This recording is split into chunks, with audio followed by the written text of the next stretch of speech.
Hello, what's up YouTube? In this tutorial I'll show you how you can retain highly realistic skin texture every single time you use frequency separation as a skin retouching technique. So what you have to understand about frequency separation, it is basically a skin retouching technique that is going to divide the image into the high frequency layer and the low frequency layer. And in the low frequency layer we only have the colors or the skin tones, and in the high frequency layer we usually have the textures. So when it comes to dividing those frequencies, we usually apply a given amount of Gaussian blur to the skin so that we can first of all eliminate the textures in the low frequency layer and retain only the colors or skin tones, and in the high frequency layer we do the opposite and only retain with the textures or the details within the skin.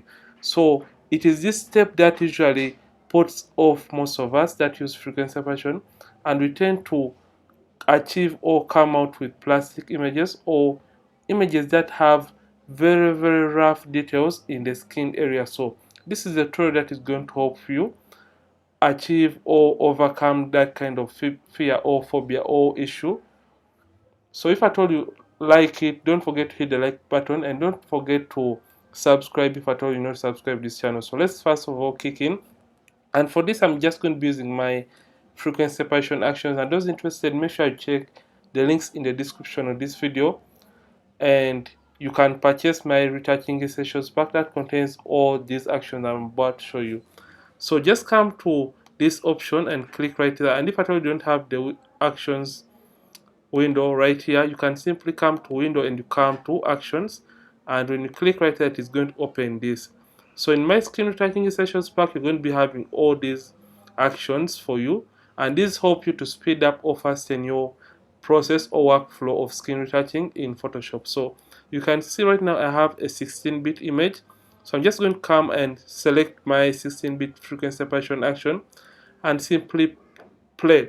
So this is the step that is going to determine the amount of detail that you're going to remain with in your image. So usually I take the radius all the way down. So this radius usually differs, so you don't have to cram this radius because different images are going to be taken using different levels of sharpness, and also people have different textures on their skin, so meaning the radius is going to be differing from one image to another. And as we know, images are taken using different cameras that have different sensors or different megapixels, meaning the level of detail or sharpness in the images is going to be differing. So a number of factors may be differing or alternating the amount of textures that you are working with in the image.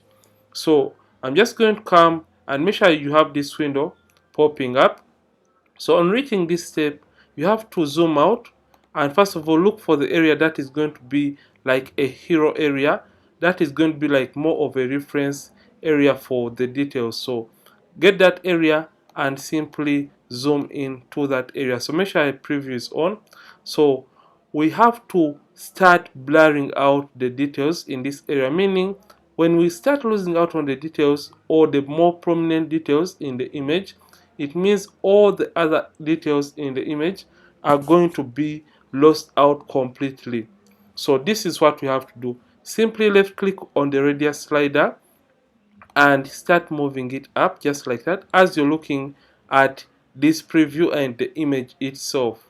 So just move it and don't over zoom in. So make sure you're looking at the image in its full resolution and start moving the radius just up like that.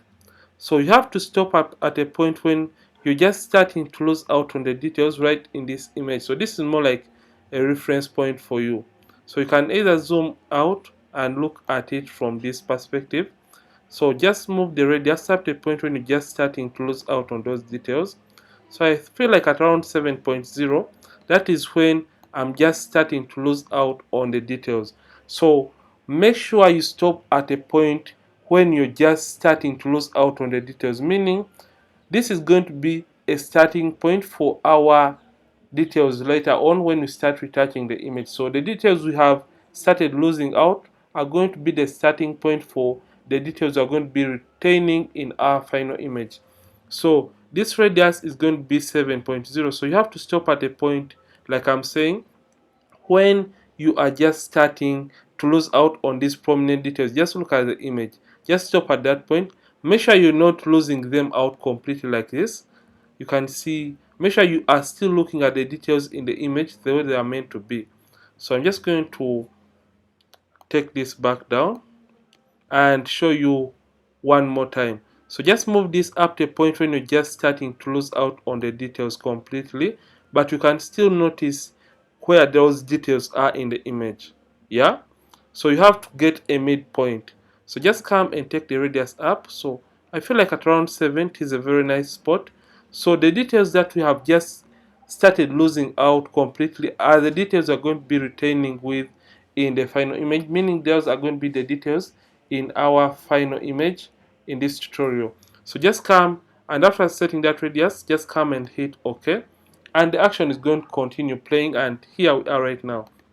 So those that have my actions, you know it always creates for you a black and white layer in your frequency separation group. So I'm just going to delete this for those that don't have this in their frequency separation workflow.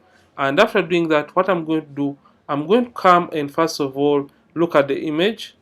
And remember, when I'm doing skin retouching, oftentimes we tend to work with the skin tones. So we are just going to come and select the low frequency layer that is containing the colors or the skin tones, and we first of all blend the skin tones and even them out. So like you're seeing in this image, if at all I use Command plus to zoom in, you can see we have that bumpiness or uneven skin color transitions in the image. So we just want to blend the transition, and we have a smooth workflow within the transition in the skin tones of this image. So you're just going to come to the brushes and simply right click and get the mixer brush tool. So come under the brushes and get the mixer brush tool. So for older versions of Photoshop, I'm using Photoshop 2020. For older versions, you may find your mixer brush tool right here. And for the settings, make sure it is a clean brush, and we select the second option, which says clean the brush after each and every stroke, meaning every single time we're working on a different area that contains a different color within the skin, the brush is automatically going to be cleaned by Photoshop. The weight, we are going to be using a weight of 9%. I prefer to use these settings that I'm showing you right here. I always use them and I always get the best results. So you may come along different wetness or different settings, but I prefer this: a weight of 9%, the load of 75, the mix at 90, and the flow of 100%. Let me repeat this: weight is 9%, load 75, mix at 90, and the flow at 100%. Make sure sample all layers is not ticked or checked, because when you sample all layers, it means you're also going to be painting in the low frequency layer also the texture. So make sure you don't tick or check the sample all layers option, and you can now come and first of all turn off the texture or high frequency layer, and in order to see the uneven skin tone transitions, and you can increase on the size of your mixer brush tool by using the open and close brackets on the keyboard, and you can now start painting, and you can move your mixer brush tool in the direction of the area you're trying to paint or blend. So you have to mix colors that look alike and just blend them to create a nice transition. And as you're doing this, you're going to notice that the image is going to turn a little bit plastic, but that is the most emphasis, because we only want to blend these colors to look very nice and very even. And just look at how these are getting. So the more plastic it gets, the better the results out of your retouched image. So just come and paint those colors together and harmonize them using the mixer brush tool, and just paint within those colors, and come this area and just paint them and transition them just like that, and come right here and also transition those areas, just blend them. So you're trying to mix the colors that are looking alike using the mixer brush tool, and where they are transitioning from one area to another, just come and blend that area just like that. And for those that use the lasso tool, I'm going to get back to you shortly. So reduce on the size and you work on the nose area just like that. And like I said, the more plastic it gets, the better the results you are going to be having. So I'm going to come back and I turn on the texture or high frequency light, and I show you the results that we have right now. So you can see this is the before and after. Before after, we have not altered or tampered with the original skin details in the image, but we have blended the transitions within the skin tone, and this is looking quite well. So usually I tend to first of all use the mixer brush tool, and later on, after blending using the mixer brush tool, I come and get my lasso tool. So those that have or use the lasso tool technique of skin retouching, just get your lasso tool and make sure new selection mode is active.